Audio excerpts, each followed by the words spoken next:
Bom dia, sexto ano, tudo bem? Fizeram as atividades da semana passada? Infelizmente, a minoria me enviou no privado, viu? Tô esperando. Nessa semana, nós continuaremos falando sobre notícia. Então, na semana passada, nós lemos duas notícias sobre o Covid-19, o coronavírus, e essa semana você vai produzir uma redação, uma notícia, tá?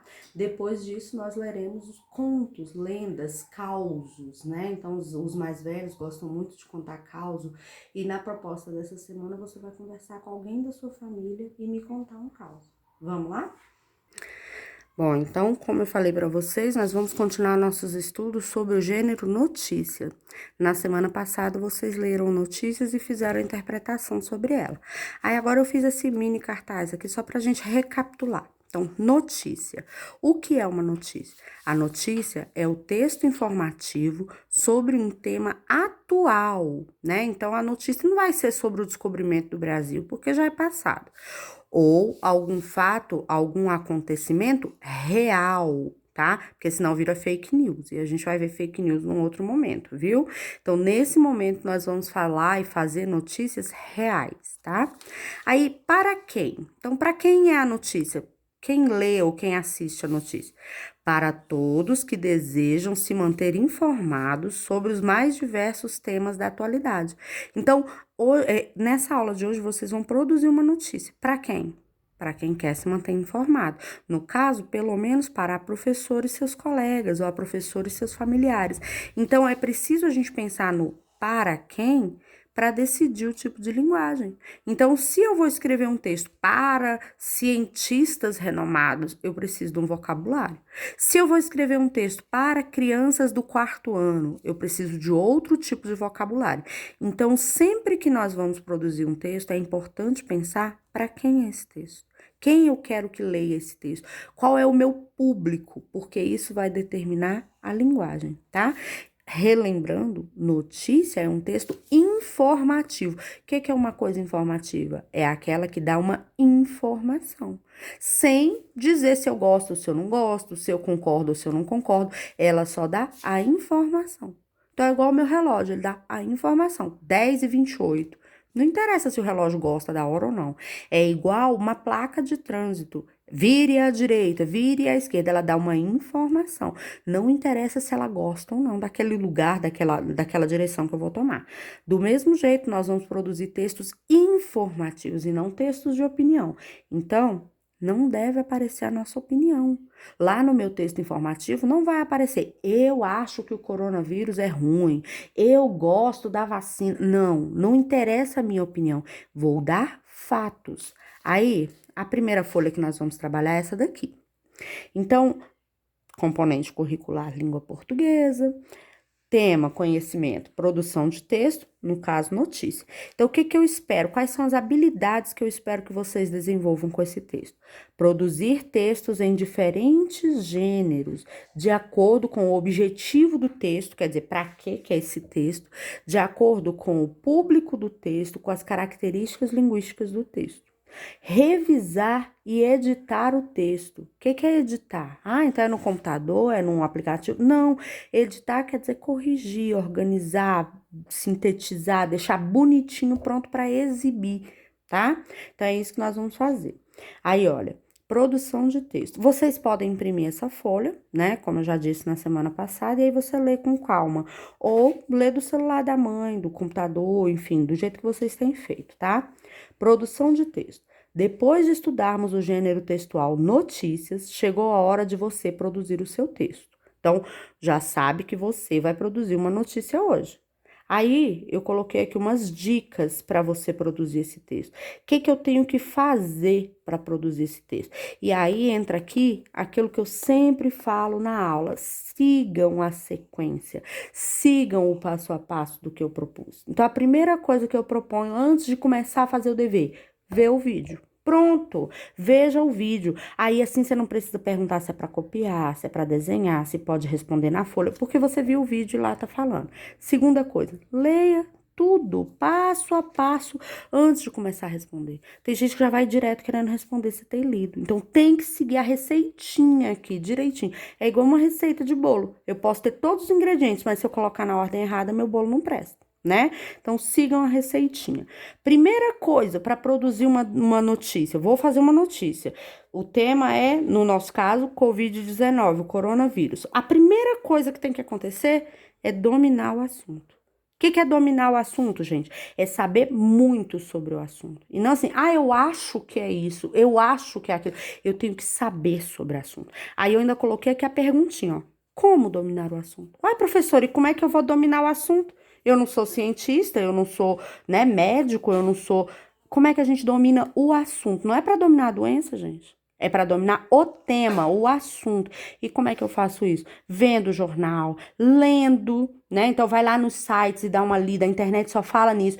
Aí entra uma coisa muito importante, que é saber diferenciar o fake news da notícia real. Então, então tá, eu li aqui já que é para ler, né? Eu li aqui no WhatsApp que beber água com limão cura o Covid. Isso é fake news. Então, como é que eu sei que é fake news? Indo num site de responsabilidade, num site jornalístico, porque os jornalistas não podem mentir. Se mentir, o jornalista, a emissora, tem todo um processo. Então, vai lá num site de confiança que você mais gosta e pesquise. Água com limão cura Covid? Aí vai aparecer, tá bom? Então, dominar o assunto. E a gente domina observando diferentes fontes. Então, o jornal da televisão, a notícia num site que eu acho legal, o que os meus artistas favoritos estão falando sobre o assunto, o que meus pais pensam do assunto. Então, eu vou juntar todas essas fontes e vou dominar. Não quer dizer que eu vou pensar igual a televisão, ou igual o site, ou igual meu pai. Eu vou juntar o que cada um falou, vou tirar a dúvida quando houver, pesquisar, e agora eu domino o assunto, tá? Depois, dê preferência a frases curtas. É porque algumas pessoas escrevem períodos muito longos, né? E aí se perde a concordância verbal e tal, e se perde. Fique atento à pontuação. Então, ainda tem gente começando frase com letra minúscula. Nessa semana me mandaram, tá? Prefira a ordem direta. Então, sem rodeios, fala logo o que tem para ser dito, até porque é um texto informativo. Para ideias abstratas, utilize exemplos concretos, evite abreviaturas e siglas. Então, você, como é que escreve você, gente? V-O-C-E, acento circunflexo. E aí, a abreviatura? No texto jornalístico, na notícia, eu não vou escrever isso aqui. Eu tenho que escrever a palavra completinha, tá bom? Evite abreviaturas, não repita ideias e argumentos. Então, lá no começo eu já disse uma coisa, aqui no meio eu digo novo, no final eu digo novo. Tenta não repetir, tá bom? Evite subjetivismo. Então, algumas pessoas dizem, alguém acredita. Quem? Tem que dar os nomes, né? Tem que ser exato. Os cientistas do Canadá disseram. Os jornalistas da China acreditam. Então, tem que dar nome às evidências. Evite palavras cujo significado você desconhece. Então, só escreva o que você conhece, o que você sabe. Fiquei com dúvida se é com G ou com J. Vai pesquisar ou então troca por uma palavra similar. Conheça o seu público-alvo. Aí eu coloquei aqui, quem é o seu público-alvo? Falei disso agorinha, quem é o seu público-alvo? Eu, seus colegas de turma, sua família, tá bom? Então, a linguagem tem que ser uma linguagem formal, não pode falar gíria, mas não precisa ser aquela linguagem tão rebuscada, porque não é para um cientista, não é para uma academia de letras, né? E agora, mãos à obra. Então, agora nós vamos para a produção de texto. Toda essa parte, se você não imprimiu, não precisa copiar, não. Eu acho que esse quadro verde, se você quiser copiar, vai ser bom. Agora, tudo não precisa não, tá bom? Mãos à obra. Então, vamos lá. Na segunda página. Observe as imagens a seguir e responda às atividades no seu caderno. Olha aí as imagens. A primeira imagem, eu tenho um grupo de enfermeiros ou de, né, enfim, de cientistas, uma caixa térmica. E aí a legenda diz: equipes fazem testes para detectar coronavírus em Goiás. A segunda imagem, olha aqui, eu vejo estudantes de costas, com mochilas, parece que entrando na escola. E a legenda diz: escolas sem aula, decreto é por preocupação com o Covid-19. Então, eu li, agora observei a imagem. Aqui eu só tô falando rapidamente, mas vocês observem a imagem, leiam esses disponíveis e tal. Agora, copie e responda essas perguntas. Se imprimiu, pode responder aqui na folha mesmo. O que você consegue ler nessas figuras? Então, o que você leu? Ler não é só a linguagem verbal, lembra? É também a linguagem não verbal. Então, eu consigo ver que eles estão preocupados, que eles estão todos, né, com equipamento de segurança, tudo direitinho. Eu consigo ver que é a porta de uma escola e tal. Qual é o problema que temos aqui? Então, qual é o tema das duas imagens? Todas duas falam do que mesmo? Do Covid, né? Da pandemia. O que o seu município tem feito para evitar esse problema? Então, aqui vocês podem relatar o que tem acontecido aqui no nosso município, em especial aqui no Monte Alto. Então, as aulas suspensas, agora não pode entrar em comércio nenhum sem máscara, não pode pegar ônibus sem máscara. Então, coloquem aí. Qual é o gênero textual que encontramos em jornais e revistas que tem como objetivo informar os leitores sobre um acontecimento? Então, qual é esse gênero que quer informar os leitores? Notícia, né? 2. A partir do problema apresentado nas figuras anteriores, então agora não tem nada para ficar respondendo um por um, é para você pensar. Planeje a produção de uma notícia. Então você vai criar uma notícia sobre o Covid-19, sobre esse período de pandemia no nosso local. Então planeje, escreva aí, rascunhe aí. Produza uma notícia sobre o assunto. Agora sim, você vai fazer o rascunho. Pequena, curta, simples. Revise a produção inicial considerando os aspectos linguístico-discursivos, quer dizer, a concordância verbal tá legal, o parágrafo, a pontuação, não fiquei colocando eu quero, eu acho, eu gosto. Reescreva o texto corrigido. Pronto, só isso terminou a atividade, ok? Agora, a segunda atividade que nós vamos trabalhar é sobre contos populares, ok? Aí, nesse primeiro momento, a habilidade que a gente quer trabalhar é analisar em textos narrativos ficcionais as diferentes formas de composição própria de cada gênero. Então, eu quero que vocês identifiquem como é um conto. Então, no caso, como é um caos, um conto popular. Tá? Então, é que vocês possam comparar e olhar e falar, isso é um poema, isso é um conto, isso é um caos, isso é uma fábula, certo? Aí aqui tem um conceitinho. Contos populares ou folclóricos são narrativas passadas de geração em geração, então tem uma explicação sobre o que são os contos, tá? De onde é que surgiu. Então, no Brasil, alguns contos populares foram trazidos pelos europeus, particularmente da Península Ibérica, de Portugal. E aí tem uma explicação. Depois, os tipos de contos populares. Então, quais são os tipos de contos?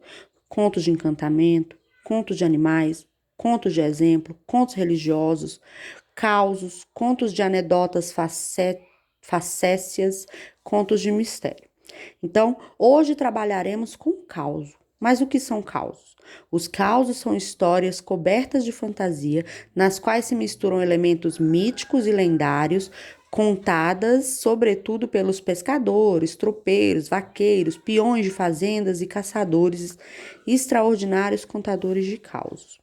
Geralmente, o contador é o personagem principal. Então, é aquela história que o avô, que o tio mais velho conta que aconteceu com ele e era surpreendente. Ou engraçado, ou assustador, ou encantada, ou romântica, mas exagerada, né? Então, a gente chama de conto mentiroso, conto de pescador, né? Então, eu sozinho fui pescar, levei meia minhoca, chegando lá, peguei um peixe tão grande que... Então, você vê que é mentira, né? E o personagem principal é sempre aquele que tá contando. Então, eu fui pescar, eu tava andando a cavalo, eu atravessei. Então, o personagem principal é sempre ele. Aqui uma perguntinha para vocês. Sua família gosta de contar causos? Escreva um caso que seus familiares contam no ambiente familiar. Então aqui você vai falar com alguém da sua família. Pode ser sua mãe, seu pai, seu avô, seu tio, ou até um irmão que mesmo não sendo mais velho, já ouviu um caso de alguém mais velho. Então conta aí um caso que meu avô contava, que meu tio contava. Pode ser assustador, pode ser de pescaria, de caçada, pode ser romântico. Então antigamente tinha muitos causos de homens que conheciam mulheres encantadas que saíam de cabaças de melancia, casava e vivia feliz, né? Então você vai escrever o conto aqui. Para compreendermos os contos populares, precisamos entender a sua estrutura, ou seja, os elementos que compõem os textos narrativos. Veja a seguir. Então, nós vamos relembrar os elementos da narrativa. Lembra? Narrativa é uma história. Então, quando eu conto uma história, eu estou fazendo uma narrativa. Gente, deixa eu contar para vocês uma coisa que aconteceu hoje no ônibus. Eu entrei no ônibus, era meio-dia. Então, é uma narrativa. E toda narrativa tem personagens, quer dizer, a história aconteceu com alguém. Era eu, o cobrador, o motorista, uma mulher bêbada. Tem o narrador, que é quem está contando a história, e o narrador pode ser personagem ou observador. Então, eu posso contar uma história que aconteceu comigo também, que é o caso do narrador personagem, é o caso do causo, né? Então, eu entrei no ônibus, eu conheci um homem, e pode ser um narrador observador, que é aquele que conta a história que aconteceu com os outros. Mariana acordou cansada de tanto sofrer, levantou da cama. Então, eu não tô na história, eu estou contando a história de outra pessoa, tá? Além disso, os nossos elementos da narrativa incluem tempo. Então, quando a história aconteceu?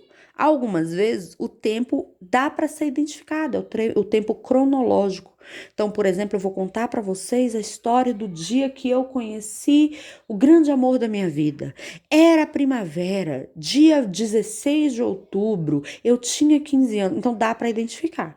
Mas algumas vezes o tempo não é identificável. É quando a gente diz, por exemplo, era uma vez, não sei quando, ou quando a gente diz há muitos e muitos anos atrás, no tempo em que amarrava cachorro com linguiça.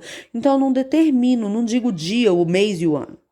O espaço, quer dizer, onde é que a história aconteceu? Dentro do ônibus, numa floresta, nas fazendas do interior de Goiás, né? Então, na praia. Então, o espaço é onde? E o enredo é o resumo da história. Então, quando eu falar assim, qual é o enredo da sua história? Ah, professora, é a história de um homem que conhece uma mulher, os dois viajam juntos.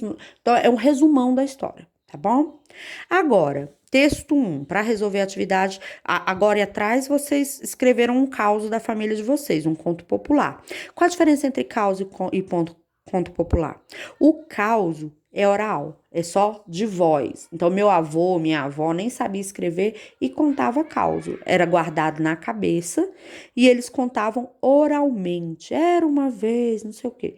O conto popular é quando eu pego esse caos e escrevo. Então, se eu ouvir uma história da minha avó, é um caos. Quando eu pego e escrevo essa história, ela vira um conto popular, tá? Então, basicamente é a mesma coisa. A diferença é que o caos é transmitido via oral e o conto popular eu escrevo, eu uso as palavras, tá bom? Agora nós vamos ver esse conto popular e depois vocês vão copiar e responder essas 6 questões. Se quiser imprimir a folha, pode responder aqui mesmo, tá bom? Esse daqui é um conto popular de esperteza, é alegre, é engraçado, tá bom? Vocês vão imprimir, aí na impressão vocês conseguem ver direito, é porque eu fui filmar com o celular deitado, não ficou muito bom não, tá bom? O menino e o padre. Um padre andava pelo sertão e, como estava com muita sede, aproximou-se de uma cabana e chamou alguém de dentro. Veio então lhe atender um menino muito mirrado, quer dizer, muito magrinho. Bom dia, meu filho. Você não tem por aí uma aguinha aqui pro padre? Água não tem, não, senhor. Aqui só tem um pote cheio de garapa de açúcar. Se o senhor quiser, disse o menino. Serve, vá buscar, pediu-lhe o padre. O menino trouxe a garapa dentro de uma cabaça. O padre bebeu bastante, o menino ofereceu mais. Meio desconfiado, mas como estava com muita sede, o padre aceitou. Depois de beber, o padre, curioso, perguntou ao menino: Me diga uma coisa, sua mãe não vai brigar com você por causa dessa garapa? Briga não, senhor. Ela não quer mais essa garapa porque tinha uma barata morta dentro do pote. Surpreso e revoltado, o padre atira a cabaça no chão e esta quebra-se em 1000 pedaços. E furioso, ele exclama: Moleque danado, por que não me avisou antes?